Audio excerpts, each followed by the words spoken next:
बहू की रसोई। रचना की शादी राकेश से होती है। राकेश की एक बहन होती है जो कि शादीशुदा होती है। शादी के 2 साल बाद रचना को बच्चे होने वाले होते हैं। माँ जी, मुझसे काम नहीं होता, आप कोई नौकरानी रख लो ना। ठीक है, देखती हूँ। पर सास नौकरानी ढूंढती ही नहीं। वो तो चाहती है कि किसी भी तरह बहू काम पर लगी रहे। तब बहू अपनी माँ से कहती है, कितनी बार बोला है कि खाना बनाने वाली रख लो, लेकिन नहीं। यही बिटिया के बच्चे होने वाले होते तो देखती, कितना भाग भाग कर ये नौकरानी रखती। देख रचना, अब मैं क्या बोलूं, अब तो तू उस घर की बहू है, तो जैसे जैसे वो लोग बोले वही कर ले। रचना की माँ से बात कर रही होती है कि पीछे से सास की आवाज आती है, बहू मैंने चाय बना दी है, जरा नीचे ससुर जी के कमरे में आ, उन लोगों के दोस्त आए हैं, मैं ही इस घर का छोटू हूँ, ना आई। माँ जी, सास बहू को चाय का ट्रे देती है। बहू धीरे धीरे चलती हुई ससुर को चाय देती है। पता है, हमारी पुत्र वधू पकौड़े बहुत अच्छी बनाती है। रचना बेटा, जरा बनाना गरम गरम पकौड़े। रचना ससुर की बात बिल्कुल नहीं टालती। वो फटाफट किचन में जाती है और ससुर के दोस्तों के लिए पकौड़े बना देती है। बनाकर वो रखी रही होती है। सास बोलती है कि ला मैं दे आती हूँ, तेरे हाथों के पकौड़े तो वैसे ही सेके जाते हैं। बहू भी काम करके थक जाती है और सास के हाथों में थाली देकर कमरे में चली जाती है। चलो अच्छा हुआ माँ जी पापा जी को प्लेट देने चली गईं, नहीं तो मैं थक ही गई थी। तभी पति कमरे में आता है। हाँ भाई, कैसा है हमारा छोटू जो आपके पेट में है, शरारत हो रही है कि नहीं? रचना को पति का प्यार और बच्चे के लिए इसने अच्छा लग रहा था कि तभी बच्चा पेट पर लात मारता है। हाँ हाँ, पता चल गया है, पापा आ गए हैं, मैं खाना ला देती हूँ। नहीं नहीं, वो माँ बता रही थी कि आज शाम को पकौड़े बनाकर तुम थक गई हो तो माँ ही खाना ला देगी। हाँ, तुम्हारे भी कमरे में ही देगी। रचना खुश हो जाती है, लेकिन सास खाना बनाने वाली नहीं रखती है। इसीलिए वो सोचती है कि आज पति से सास की शिकायत करूंगी।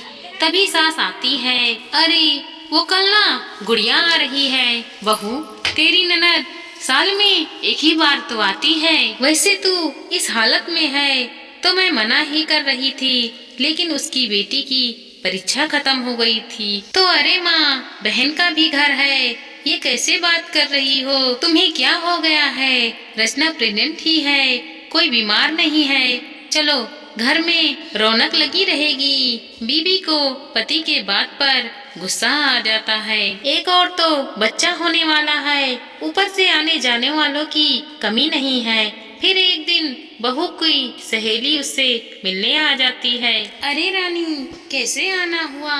और ये क्या, माँ बनने वाली हो? हाँ ना, और क्या तुझे नहीं पता? मुझे आज घूमने का मन था तो पति छोड़ गए, बस ये तेरे दरवाजे पर ही उतार कर गए। बोल रहे थे ज्यादा चलना नहीं, तू सोफे पर बैठा दे मुझे। बहू देख रही है कि उसकी सहेली भी माँ बनने वाली है, लेकिन उसका पति उसकी कितनी केयर कर रहा है। तभी सास आ जाती है। अरे रिंधी बेटा, बधाई हो, माँ बनने वाली हो। जी आंटी, वो क्या है ना, मेरी सास ने मना किया है तो मैं इस हालत में मैं आपके पैर नहीं छू पाऊंगी। अरे कोई ना, मेरा आशीर्वाद है, तू झुक मत। अच्छा है, बहू सहेली आई है तो जरा रसोई से कुछ खाने के लिए ले आ। बहू रचना की ओर देखती है। रसोई में? तो अभी भी रसोई में जाती है क्या? अभी भी का क्या मतलब हो गया? अब रसोई उसी की है, रसोई में तो जाएगी ना। बहू सास के आदेश का पालन करती है, रसोई में जाती है। सास भी पीछे से पहुंच जाती है। बहू चाय बनाती है तो सास नाश्ता। बहू ट्रे सजाती है तो सास उस ट्रे को सहेली के सामने रख देती है। और तू बैठ जा, थक गई होगी। मेरे घर में तो मेरा किचन में जाना बिल्कुल मना है।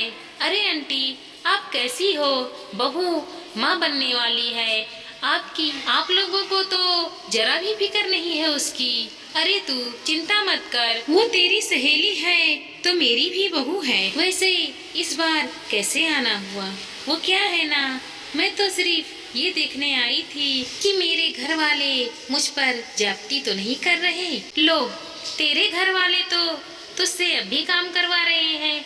बहू को सहेली की बात सही लगती है। देखो, मैं तुझे भड़का नहीं रही हूँ, लेकिन आंटी जी, जो औरतें माँ बनने वाली होती है ना, उनका शरीर वैसे नहीं रह जाता है जैसे पहला होता है। बहू है आपकी, बेटी नहीं हुई तो क्या उसका कोई ख्याल नहीं रखेंगे आप? अरे मेरी सास को देखो कैसे बैठाकर खिलाती है। मजाल है मेरी की मैं पैर जमीन पर रख लूं, तभी दरवाजे के पास एक कार आकर रुकती है। लगता है ये आ गए। अच्छा मैं चलती हूँ। अरे अंदर तो बुला लो, चाय पी के चले जाएंगे। नहीं नहीं दीजिएगा आंटी जी। सहेली गुस्से से चली जाती है। सास पर सहेली की बात का कोई भी फर्क नहीं पड़ता है। बहू बेचारी कमरे में चली जाती है और माँ को फोन करती है। देखो ना माँ, वो मेरी सहेली है नरीमा, वो माँ बनने वाली है। वो आई थी पता है, मेरी सास को तो अच्छी सी बातें सुना गई। सास को तेरी सहेली बातें सुना गई, लेकिन क्यों? वो क्या हो गया माँ, मेरी सास मुझसे काम करवाती है, लेकिन मेरी सहेली उसकी सास तो बिल्कुल काम नहीं करवाती। कह रही थी जमीन पर पैर भी नहीं रखने देती। अरे तो ये कोई अच्छी बात थोड़ी ना है। पता है जब मैं माँ बनने वाली थी ना, तो कितने सारे काम करती थी। अरे तू नहीं समझती, वो सही कह रही हैं। बहू को गुस्सा आ जाता है। ये क्या और सास जैसे मिल गए। तू रहने दे माँ, तू तो है ही मेरी दुश्मन। तब का जमाना कुछ और था, अब बच्चा पैदा करना पता है कितना मुश्किल काम है। सारा दिन किचन में काम करने में कितनी परेशानी होती है।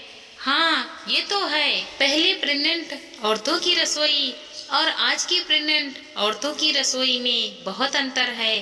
पहले मसाले को हाथों से पीसना पड़ता था, अब तो बस मिक्सर का बटन दबाना है। पहले के बर्तनों को लेकर नल के पास बैठना, मिट्टी से चमकाना, चूल्हे से काले हो चुके बर्तनों को साफ करना, और अब बस लिक्विड साबुन लगाना, गर्म पानी के नीचे साफ करके पहले स्टोव जलाना, और अब तो बटन दबाना या गैस चलाना।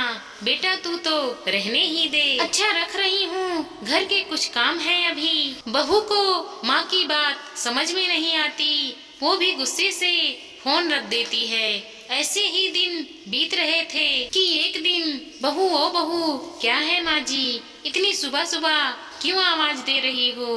अरे कब से तू उठ गई है, मोबाइल में आँख खराब कर रही है। अच्छा होगा कि माँ की सुन ले। बहू जो कि पिछले 1 घंटे से लेट लेट कर मोबाइल चला रही है, सास के पास जाती है। क्या है माँ जी? बहू ये ले बर्तन, पास से जाकर दूध ले आ। माँ जी क्या हो गया है आपको, कैसी बात कर रही हैं?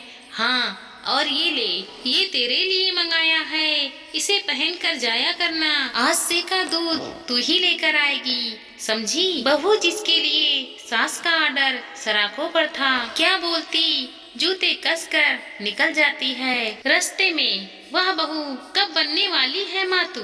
बस आंटी जी 1 महीने की बात रही। वेरी गुड बहू, भगवान तुझे और तेरे बच्चे को स्वस्थ रखे। पड़ोसन तो बोलकर चली जाती है, लेकिन बहू क्या स्वस्थ रहेगी, सास ने तो नाक में दम कर रखा है। लोग इस बहू को बैठाकर खिलाते हैं, यहाँ तो चाय भी पानी है तो बहू दूध लाएगी। बस 1 रोटी सास बनाती है, नहीं तो सारा खाना मैं ही बनाती हूँ। तभी पड़ोसन जो साथ चल रही थी, रोटी तेरी सास क्यों बनाती है? वो बनाते वक्त मुझे मछली आती है ना, इसीलिए रोटी की महक बर्दाश्त नहीं होती मुझसे।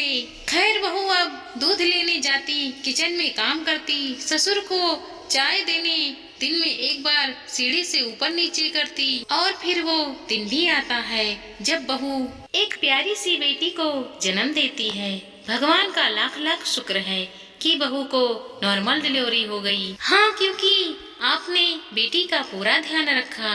ये अगर शरीर नहीं चलाती तो आज इसकी सहेली रिश्मा की तरह परेशान होती। माँ, क्या हुआ रिमी को? बेटी हुई है प्यारी सी, लेकिन बच्चा होने के 4 दिन बाद भी घर नहीं आ पाई। क्यों माँ? मुझे तो अगले दिन डॉक्टर ने घर भेज दिया था।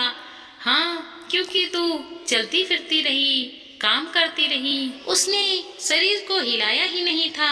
बेटा, तुझे लगता होगा रसोई में मैंने तुझे छुट्टी नहीं दी, ऊपर से दूध लेने भी भेज देती थी। लेकिन बेटा, शरीर चलाती तो अच्छा रहता। खैर, मेरी पोती का ख्याल तो मैं ही रखूंगी। तू आराम कर बेटा। सास ये कहकर खुशी खुशी अपनी पोती को खिलाने लगी, लाड लगाने लगी, क्योंकि उसकी बहू का ऑपरेशन नहीं हुआ था। उसकी सास को इस बात की खुशी थी कि मेरी बहू को ज्यादा तकलीफ नहीं हुआ, अब मेरी बहू आराम करेगी।